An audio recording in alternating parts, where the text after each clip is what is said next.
The couple of people at the back who are going to take their seat, so I'll get started now. And everyone turns around and looks, so it didn't achieve its objective. Sorry about that. Ladies and gentlemen, thank you so much for joining us. I was just saying to Brendan a moment ago that we are tiptoeing our way back into doing live events, and what we've come to is a sort of hybrid format, which I think many organisations are doing. So welcome to everyone in the room, and welcome to everyone who's joining us online. And I'm looking at those two cameras there, but if you're online and I'm looking at the wrong direction to the one you're facing, you're very much welcome. For those of you who are here for the first time, or at one of our events for the first time, the Coalition for Global Prosperity exists to champion the UK as a force for good in the world. As you can see on our banners, Britain as a force for good. We are non-partisan, and we bring together faith leaders, business leaders, defence leaders. We've got a couple in the room today and online who believe just that the UK can and should be a force for good in the world. And I'm absolutely delighted that our guest today is Brendan Clarke-Smith. He hopefully won't be embarrassed by me saying this, but he's very much a rising star, elected in 2019 and recently appointed as a PPS, or as the PPS to the Minister Without Portfolio. Brendan, welcome. Thank you, Ryan, and I'll give you the money later for the comments, so appreciate that. Yeah, well, thank you very much, and thank you for being good enough to come here today to listen to me babbling on, but hopefully I'll have a few things to say that obviously interest us all, and we can have a chat about Britain's place in the world, really.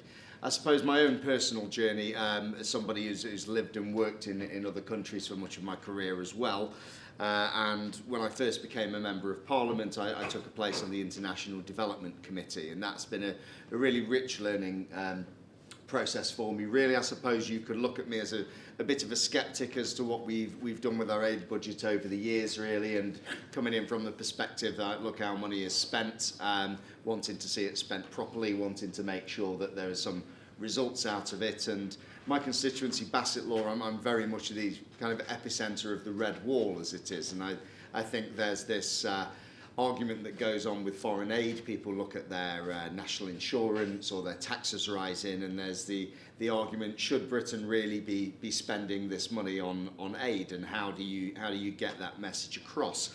And very much from my perspective, I've seen how we do spend our aid, and I think we actually in many ways, I've kind of been converted into realising we actually do a pretty good job with it, and run a very, very tight ship with it. So for me, really, I think Brexit, and again coming from a almost 70% leave seat, one of the main messages that we try to get is about global Britain and Britain's place in the world. So not being insular, but actually looking further. And I think, as we've seen with COVID, really, there are problems that affect us all over the globe. And I think Britain, as a key player, really, can take its place in the world. And I think this is one of the ways of doing it. And what I really love, I think I've mentioned before about the Coalition for Global Prosperity, it's the word prosperity is used there. And I think probably my political philosophy is helping people to help themselves, whether that's in my own community or whether that's globally. And I think if Britain can do that, I think that's a real force for good. And it's how we drive that now, how we use our budget, how we continue to do it effectively, and how we take that argument to people to show that actually this is a good way of spending our money, and it's not just aid, it's investment, and it's driving that prosperity and really that global Britain that we now want to be. Thank you very much. So the format is I will ask Brendan some questions, and then I will turn it over to members of the audience, both in the room and online. So please, if you think of questions as we go along, keep them ready, because I'll come to you shortly. Brendan, my first question to you is, and you touched on it just there in your opening remarks, is what got you into politics in the first place? And I always ask all our guests this question, and I said to David Davis, we interviewed him a few months ago, I whispered to him before I went on stage that I was going to do it, and he turned to me and he said in his very gruff former SAS manner, I'm not, insert expletive, answering any questions about my upbringing. I'm fed up of all that stuff. I went ahead and asked it anyway, which either makes me very brave or very foolish, and he answered it brilliantly. So I'm going to crack on and ask you the same question. What got you into politics? Well, my family were never really political in that sense. Certainly not party political. I grew up, I was watching, I suppose, on television things like Spitting Image and The New Statesman and the original House of Cards, and probably had a bit of an unusual interest for sort of a child of that age, really. And things to me always seem very black and white. I suppose Margaret Thatcher is someone that I always looked up to. I like the idea about individual freedom and responsibility. And that's pretty much always had a big influence on my life there. I came from, was the largest council estate in Europe when it was built. The area I come from, a lot of working class people, tradespeople who've maybe bought their own house and so on. And social mobility is really, really important to me. So I'm a conservative from that perspective, really, about individual freedom and liberty, but also about people making a better life for themselves, a better life for their families and so on. So I got involved in politics that way. I did my degree in politics. I decided to choose in the end. I think the first career I wanted to be, I think, was a bin man, because I liked the big shiny lorry, and then when I got to about 15, 16, realised I was rubbish at football, and that wasn't really going to pay off either. And I think probably at 41, I think I probably passed my chance of playing for Notts County. But yeah, did that, got elected as a councillor when I was 22 in Nottingham. So that was quite an interesting experience, be thrown in at the deep end. Decided that I'd get my midlife crisis out of the way early. So when I was 30, went abroad, studied in Sweden for a couple of years, which was a good experience. And on top of that, with my school teaching career, my proper job, as I always referred to it as, I taught abroad in Romania. I was the head of an international school there for a while. I met my wife there, who's an NHS doctor now, and yeah, so that's really shaped my life, and I suppose my journey then ended up with me coming back to the UK and in 2019 becoming an MP. And you represent a Redwall constituency. I was with one of your colleagues this morning who said, you've got to stop using the term Redwall. They're not all the same. And the voters within those constituencies come from all different sorts of backgrounds. So we're interested to get your thoughts on that. But do you feel an extra pressure representing an area which was integral to the election result? Or is it a good thing to have this extra spotlight shone on your constituency? It's nice to get the attention, I think. I think with the new intake and 107 odd new MPs, and a lot spoke about the Redwall, and I think a lot of people forget that actually it's one of the most diverse intakes that we've had. There's traditional marginal seats or traditional conservative seats in there.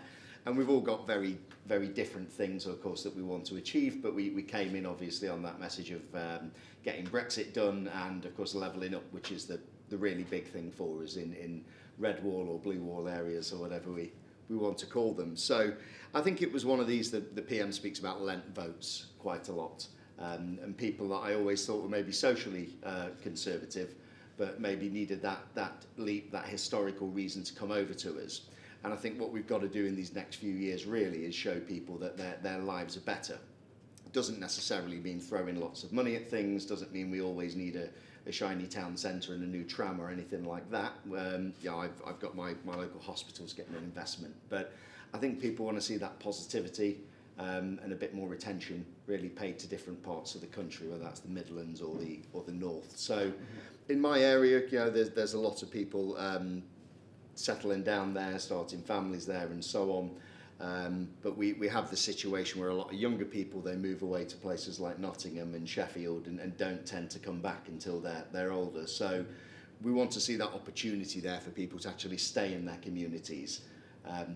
The pride that people used to have in industries like mining, for example, it was never the actual industry itself, but it was the sense of community and pride that went with that. So we need to try and replicate that and find a new way of doing that for the 21st century, really. So that's very much where I come from. I think I'll be judged at the end of my term on what I've brought to the constituency, not just cash, but is there that positivity again? There's the community feel that it's been brought close together. Mm-hmm.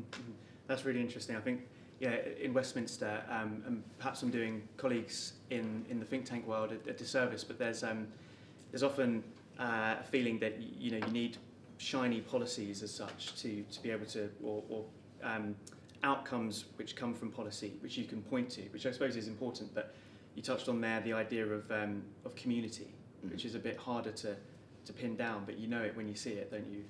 So it's interesting that you recognise that will be something you'll be measured on in a couple of years' time. Definitely, and I think COVID's a great example of that. You can look, we've spent X billion pounds on that, and in the end they just become zeros. And it's a little bit like this with foreign aid and other things. The zeros don't mean anything to people. What it actually means is, are you actually seeing something with your own eyes as to how something benefits you? When I grew up in the 1980s, that was people owning their own homes, people getting a better disposable income, that kind of thing. Nowadays it may be something else. It may be education related. It may be to do with sort of the jobs that are in the area and so on. So yeah, I think there's more than just money to it. But I think as probably a blue collar conservative, I would call myself. It's about breaking it down to individual families.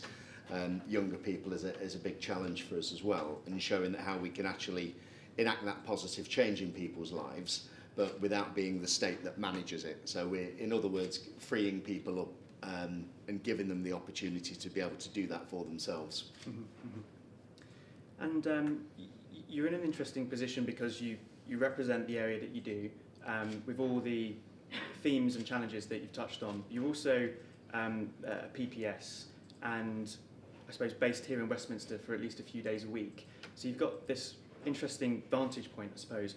What do you consider to be the biggest challenges facing the UK, both internationally and domestically? And I suppose one of the answers is, how long have you got? But which stand out for you? Exactly. I mean, people look at the Russia-Ukraine situation at the moment, and this is a case where using that soft power is very important, and it's our military. It's important that we've got that. We contribute to NATO and so on. But Britain as a global power and having that soft power to be able to step into negotiations and to be respected is very important. I think that goes a lot further than just military based operations. I think that goes with the aid sector as well. It goes with trade, and it's about making those friendships and those connections again. I think we spent so long as a member of the EU where trade was very much decided as to how we could do that. And I'm quite keen on bringing people with us, whether they were leavers or remainers or whatever, and showing that we can actually share that prosperity together. And there's actually a lot of positivity of Britain going into the world. It's not sort of the narrow-minded where we cut ourselves off from everybody. We're actually opening up a little bit more. So that's kind of where I'd like to see us go.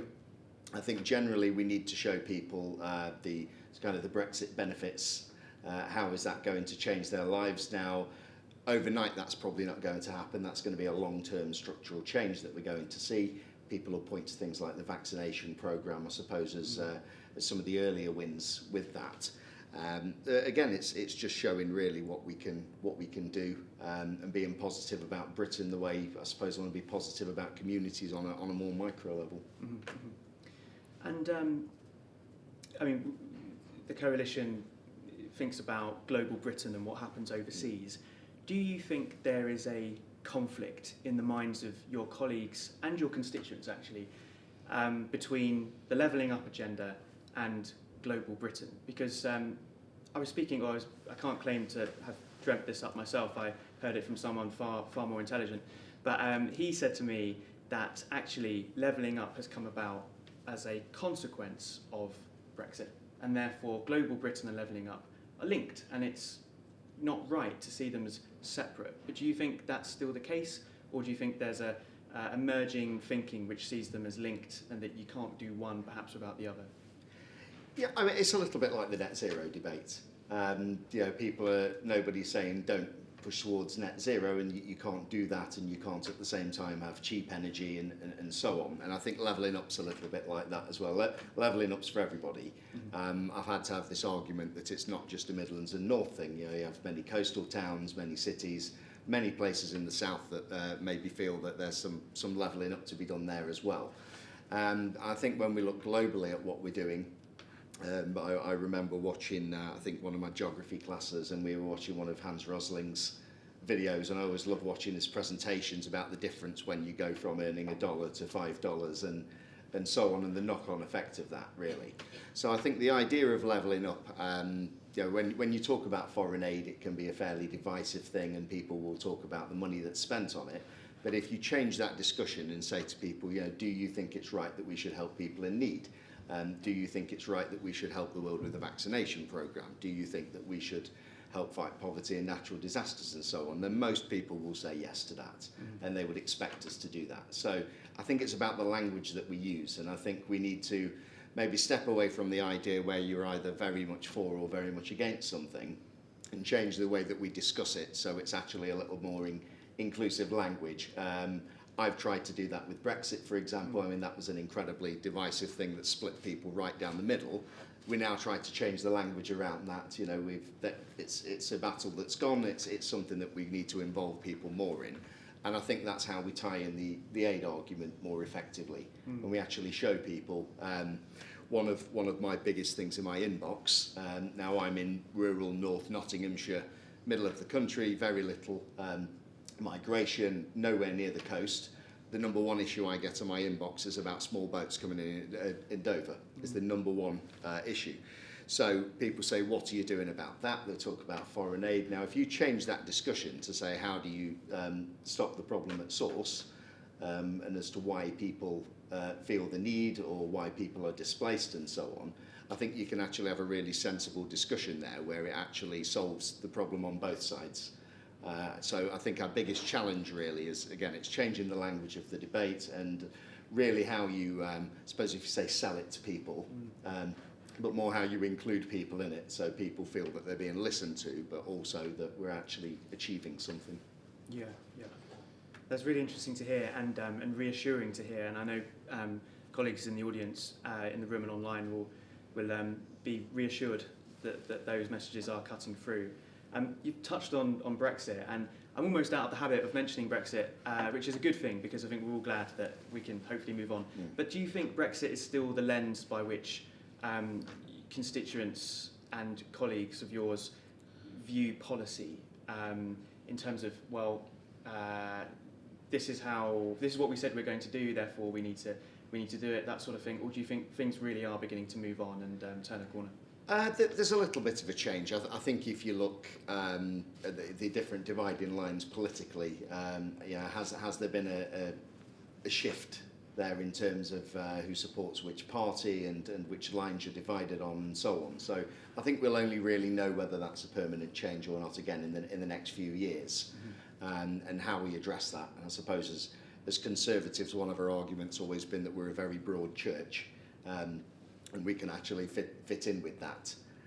Whereas my argument about the opposition has always been that they have two very different groups of people to bring together, maybe younger, maybe based in the city, different levels of education with maybe a more socially conservative, more manual, more technical, more rural, the rural towns and so on. And how do you reconcile those two? I think that's a bigger challenge than the one that we have, whereas I think we're a lot more diverse as a group, but it works because of the overall philosophy. So I think that's part of an issue.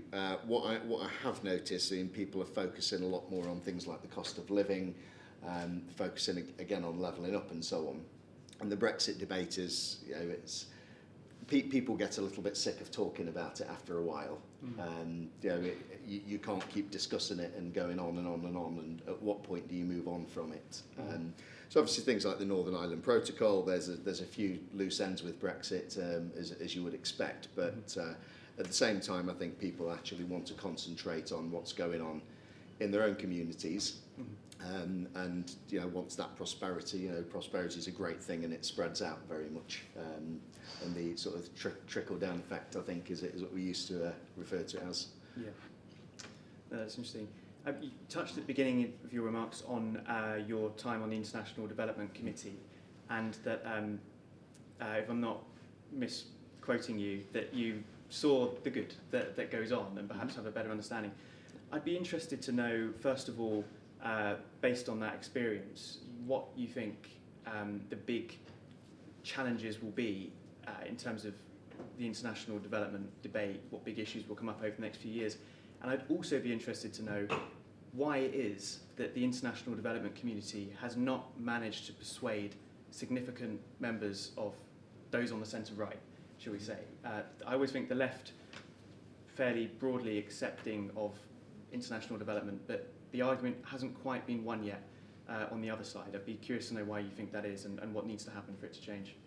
Yeah, I think the argument's just approached differently. And again, I would mention that you would knock on a lot of doors and people would talk about scrapping budgets for things, but also some of the most generous people with, I remember things like telethon and things in the 1980s, and people donate huge amounts of money privately as individuals. So I think when we look at, say, the United States and the amount of money that they give, there's a huge amount of private donations that are there as well. So I think the relationship in terms of how we get that revenue in, where it comes from, the transparency around it is an issue.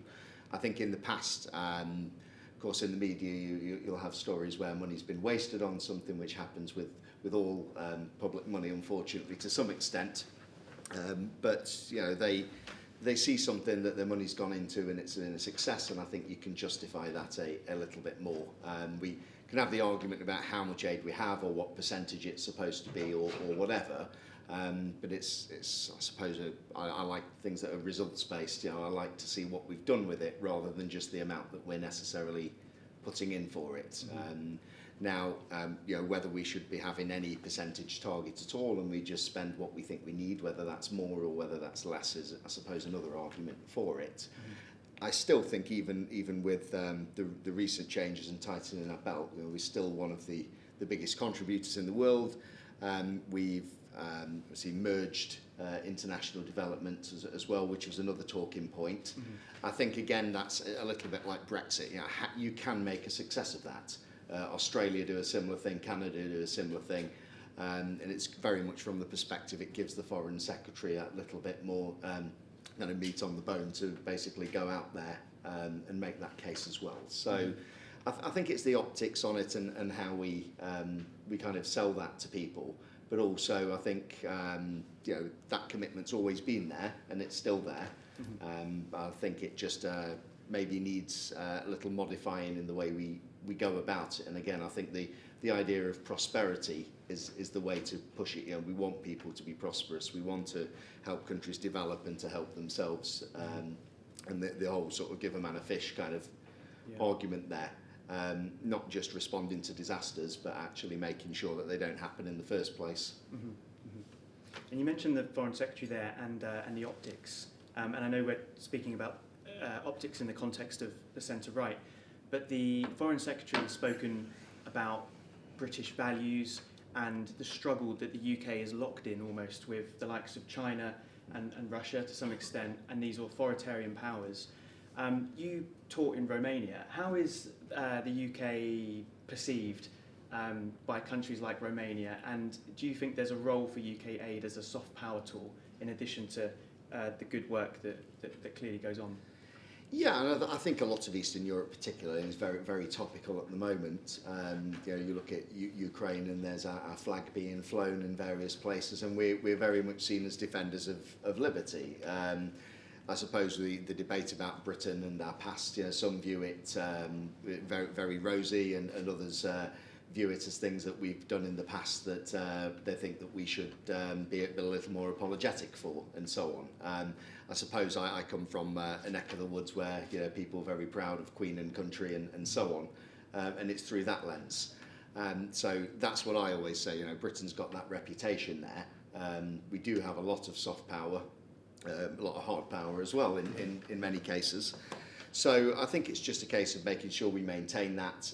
With Brexit, again, it's not that we don't like any of our friends in Europe. It's just that we wanted to go our own path and we wanted to do things differently. And it's just about reassessing that relationship. And of course, we could look at things like NATO. NATO has expanded as well. Lots of new members with that.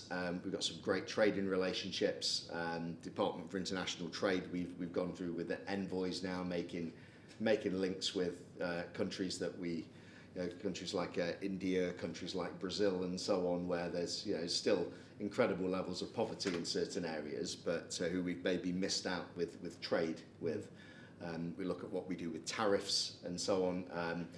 And these countries that we want to be prosperous, is there something that we're doing that's holding them back from being prosperous? And then we're giving aid with the other hand when we could actually help them to help themselves more by making the market freer and fairer.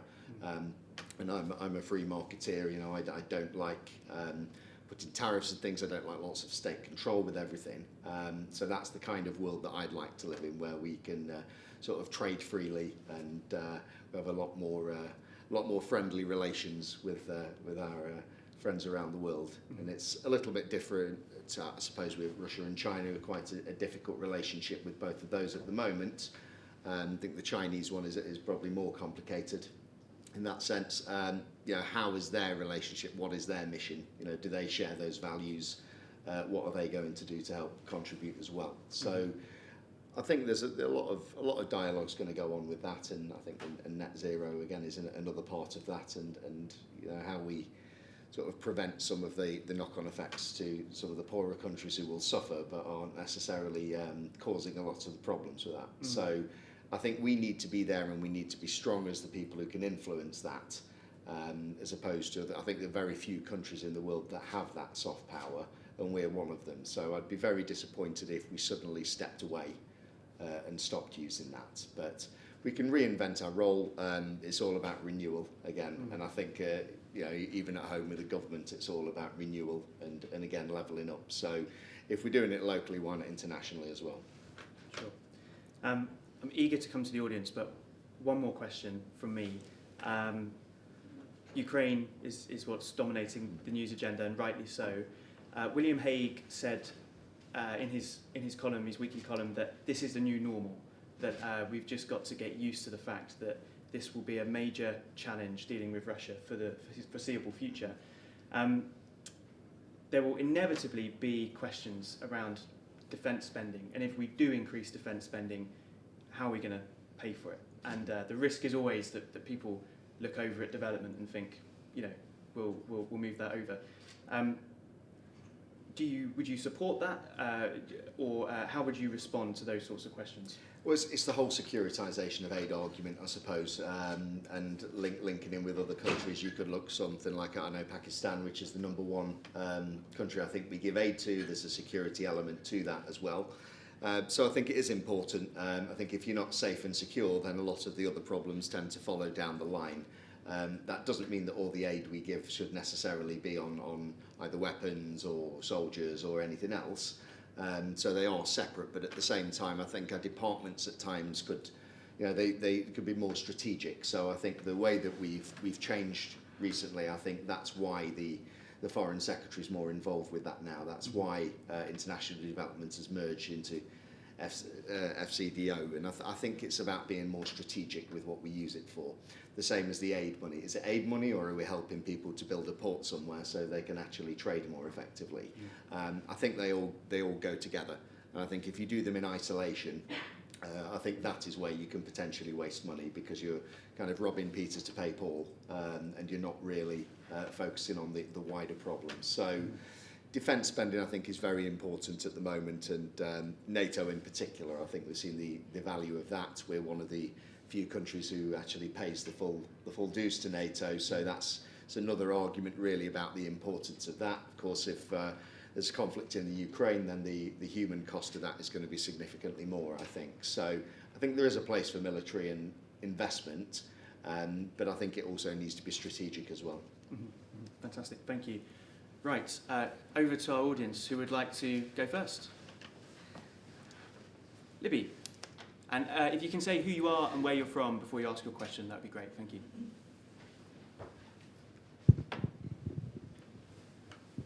Thanks so much. Libby from the Coalition for Global Prosperity. Thanks, Brendan. That's really fascinating to hear. Ukraine is rightly the main issue at the moment, but I want to ask you a question about Afghanistan.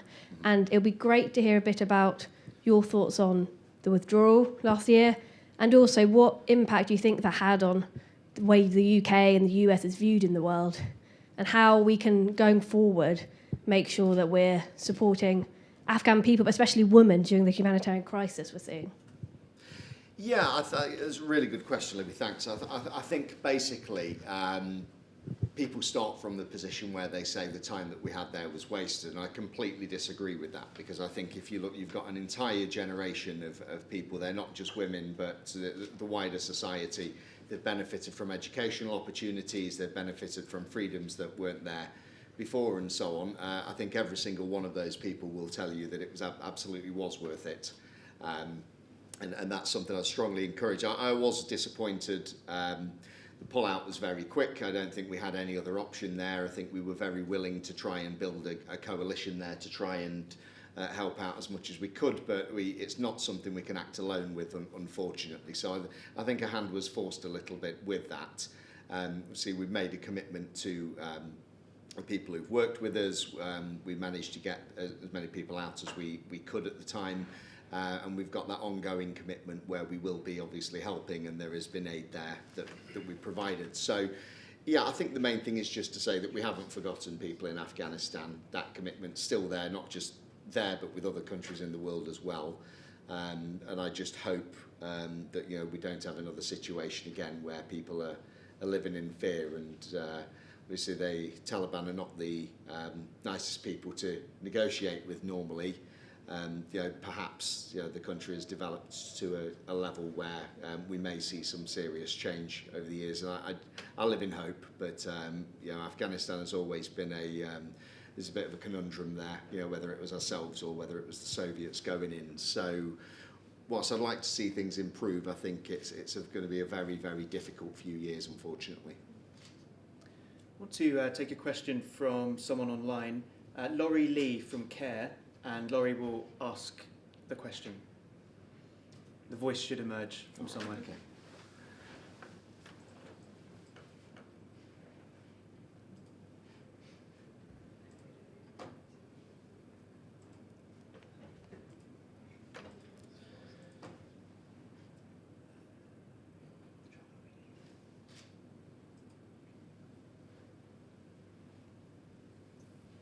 Hiya, sorry. I don't know how to turn the camera on actually here. Don't think I've got an option to turn the camera on, so apologies. If you can turn me on, feel free. My question is, you described, Brendan, how you converted your opinion on UK development assistance when you saw how it really worked. And I just wondered if there was anything in particular you saw that persuaded you. Thanks. Yeah, I think the issue for me has always been I hate seeing public money wasted, and there's a phrase that I really can't stand, which is government money, because I'm one of these people. My opinion is it's taxpayers' money. It belongs to the taxpayer. It's not the government's to give away. It's people's. And when you're doing that, I think you have to show that it's being well spent, and you have to justify that. I think you can make a very good case that a fair proportion of that should be spent in foreign aid, the same as you can with healthcare and other things. So what I suppose what I really wanted to see when I came on the committee was that was happening. And I think since the department was set up, I think if you look at the record of it, things like ICAI and looking at sort of auditing how that's done, I think you can make a very strong argument that it is consistently improved. There's a lot of checks and balances there. Occasionally you will probably get a story of something where you don't think the money has been well spent, and you know, we'll talk about, I know, the film industry in China or something like that. But generally most of those projects, you know, they're very well funded. They're normally with partners as well, and I think there's a lot of good things there. And I don't think we've done enough in the past to maybe shout about that and show people that this is where your money has gone and this is the difference that it has made. You know, you're not just paying for extra stationery for big charities or, you know, sending me around the world to make a bad job of building a well somewhere. You know, you're actually making changes that change people's lives and that you actually can leave a bit of a legacy with. So I've seen a lot of examples of that, and I've seen that, you know, we actually do run a pretty tight ship. So that was very reassuring for me. I think the biggest argument recently came over the 0.7 to 0.5 thing. I think it would be very difficult for me to justify probably in my constituency when we were freezing people's salaries and so on and making cuts elsewhere. There's almost a fairness argument. So I think, you know, if people think things are fair, then you have a far better chance of bringing them with you. And I think it was just one of those, unfortunately. I think in Westminster, I think the mood was far more against the temporary reduction, whereas I think in the public didn't seem to have a problem with it because they just looked across the the board what was happening, and obviously with COVID. So I suppose in the longer term, it's more a case of showing people that it's a good return on an investment as well as a morally right thing to do. But you have to show them that when they're paying their taxes and they're saving and they're struggling with their bills, that money is being well spent.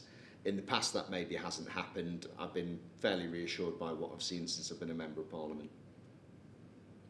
Yes, in the front row.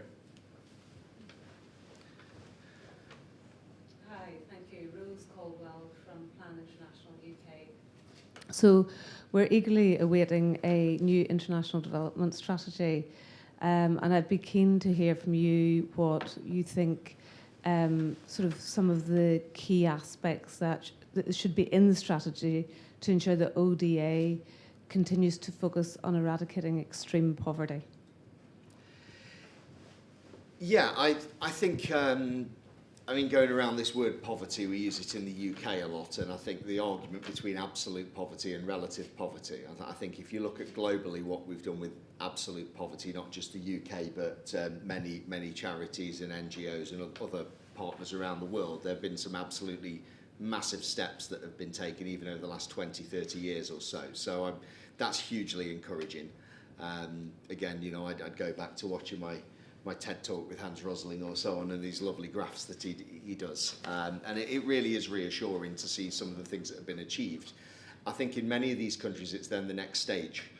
What happens, and how can we accelerate that kind of pace of change? And I think the way that you do that with your strategy is that it does need to be joined up and it needs to be linked in.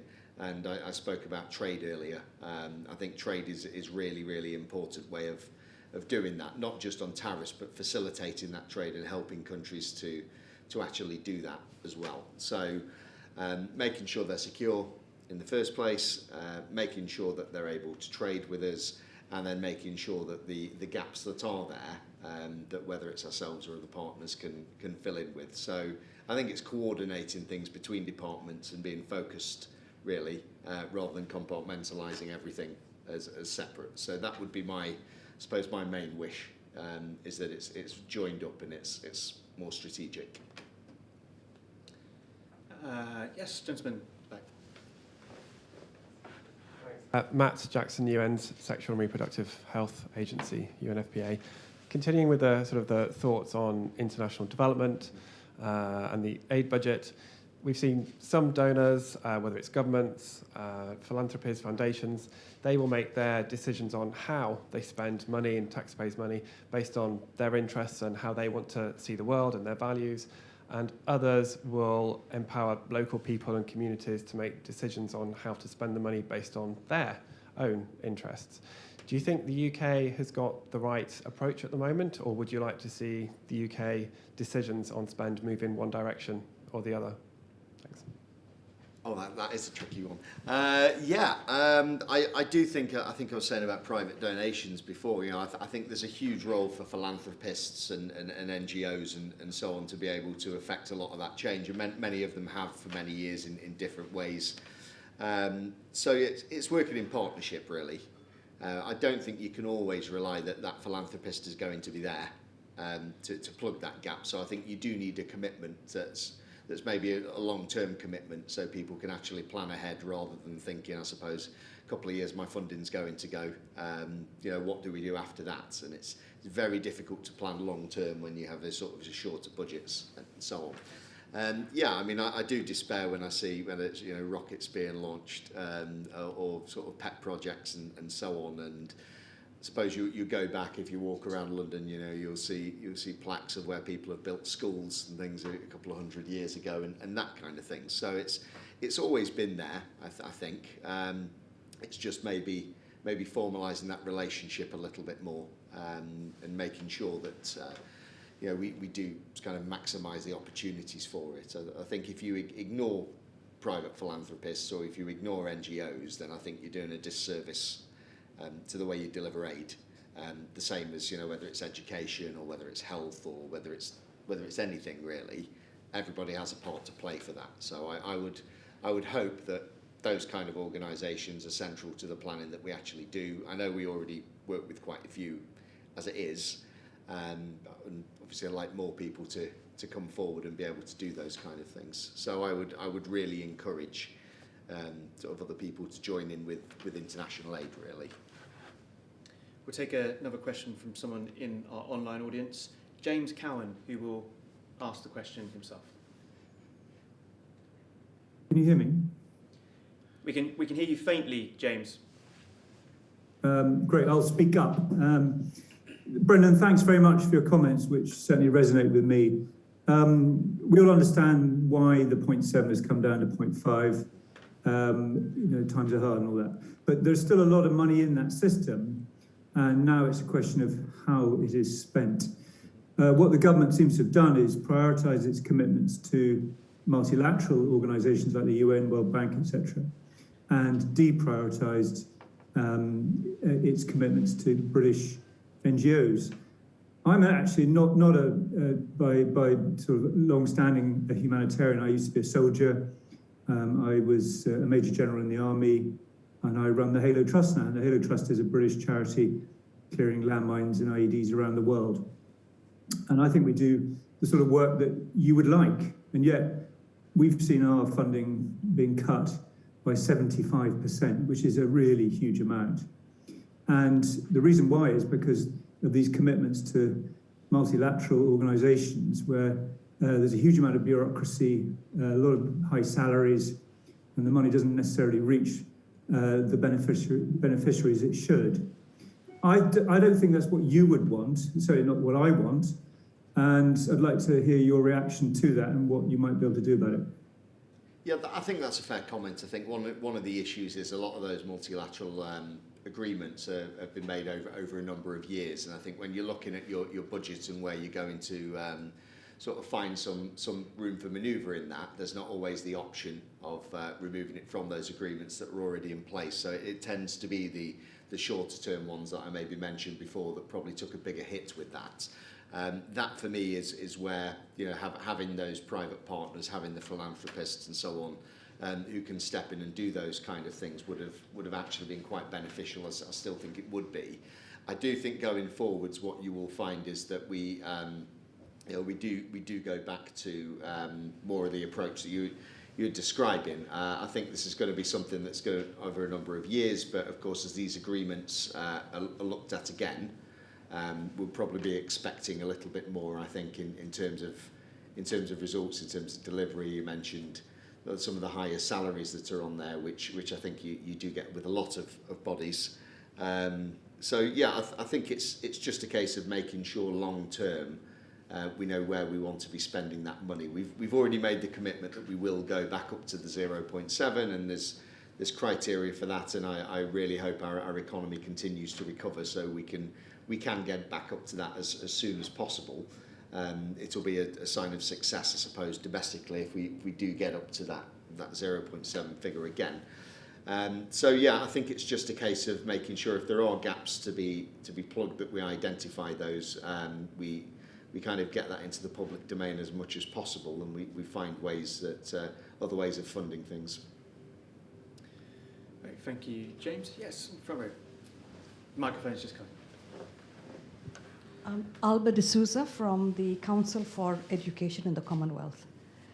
Brendan, I agree with a lot of what you've said, and maybe later we can even talk a little more about some of the ideas.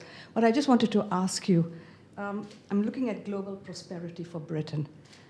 We are lacking in skills and skills training.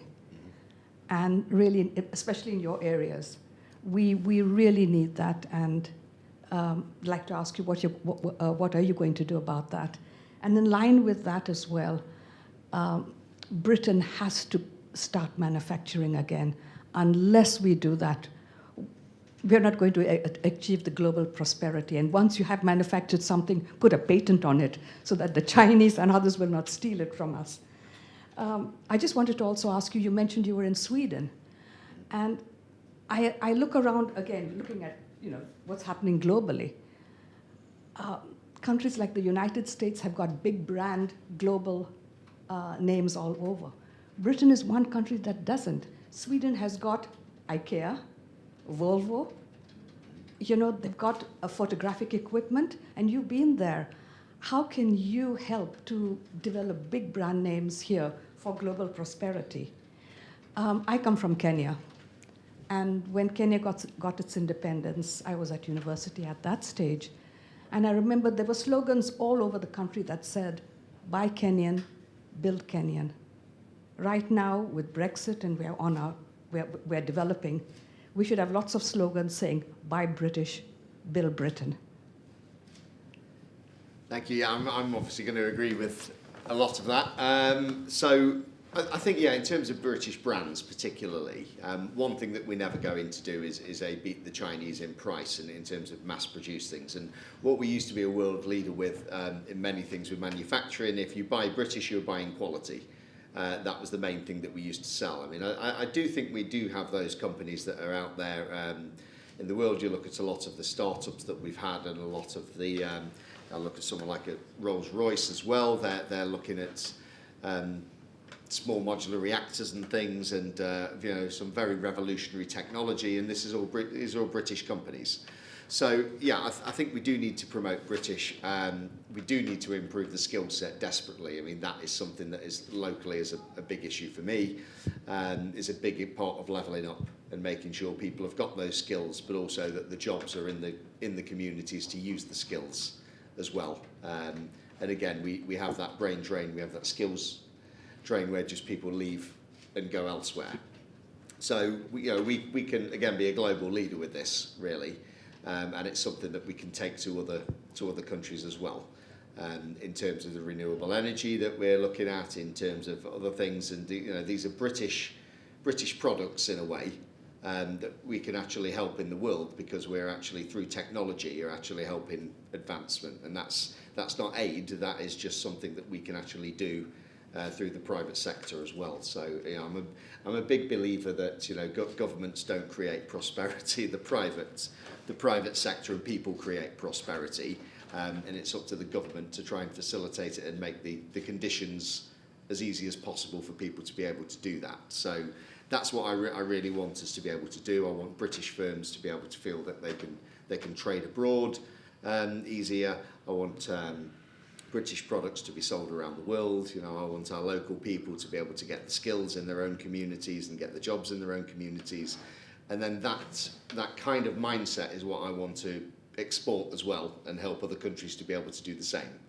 Because until you actually do that, if you're importing everything in, or if you're having to bring skills from elsewhere, or you know, something as simple that we're you know, having to get doctors and nurses from abroad because we're not training enough of our own, and the knock-on effect of that, of course, in the countries that they've left, is that you know, we're taking something away from them as well. I'm a little bit of a hypocrite, because I brought my wife came over with me to the UK from Romania, so I've pinched one of their doctors. So I'm probably a bad example of that myself, but yeah, I think it's just one of those things. I'd say when they say you know, charity starts at home, yeah, yes it does, but you know, then you can also you know, if you sort things out in your own communities, it makes it a lot easier to help others as well. So I don't see why they're necessarily conflicting. I think we can improve and level up Britain, and I think a big part of that is that we can do the same. We can do the same globally as well, and I think Britain has the clout to do that. It's just about making more use of it, really, and the private sector and the voluntary sector are going to be a massive part of that. We've got time for one more. Anyone like the final question? Otherwise, we've got one online.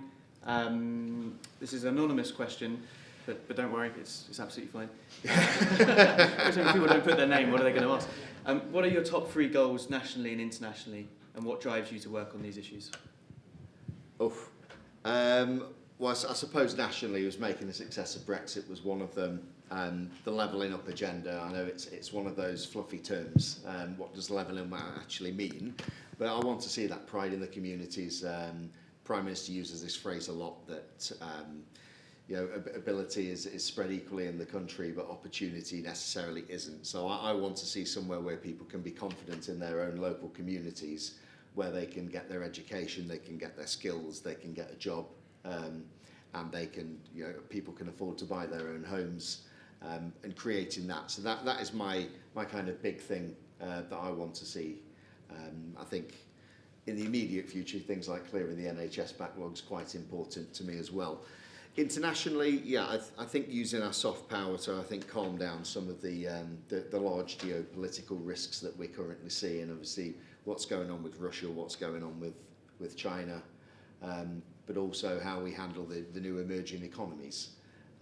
We can't turn around and say, sorry, you can't develop because we've had our industrialisation period and we want you to cut all your emissions but never mind your economy. We need to work with those countries to help them develop, but in ways that are obviously going to be sustainable as well. So I think globally, just making sure that we're all on the same page a bit more. That's very difficult with other players who may want to go in different directions. But I think that's where we have to be a little bit stronger and kind of sticking to our guns with what we're doing. So Britain is a global player, really. Making sure we do eradicate absolute poverty as a goal globally, but also relative poverty. Again, I don't think sometimes the measure of relative poverty is really used the most appropriately in the West. When we look at abroad, there's some huge gaps, and I'd like us to see us maybe work on that. So continue what we're doing. And really just make sure that, again, we head towards more global prosperity and something that everyone can share in. Fantastic. Thank you very much. Ladies and gentlemen, to those who have joined us online, thank you very much for being with us. Thank you all for being in the room. By being in the room, you are welcome to join us for a few refreshments at the close. I'm sorry that that's denied to those at home. And finally, would everyone please join me in thanking Brendan for his time and for his fantastic remarks this afternoon.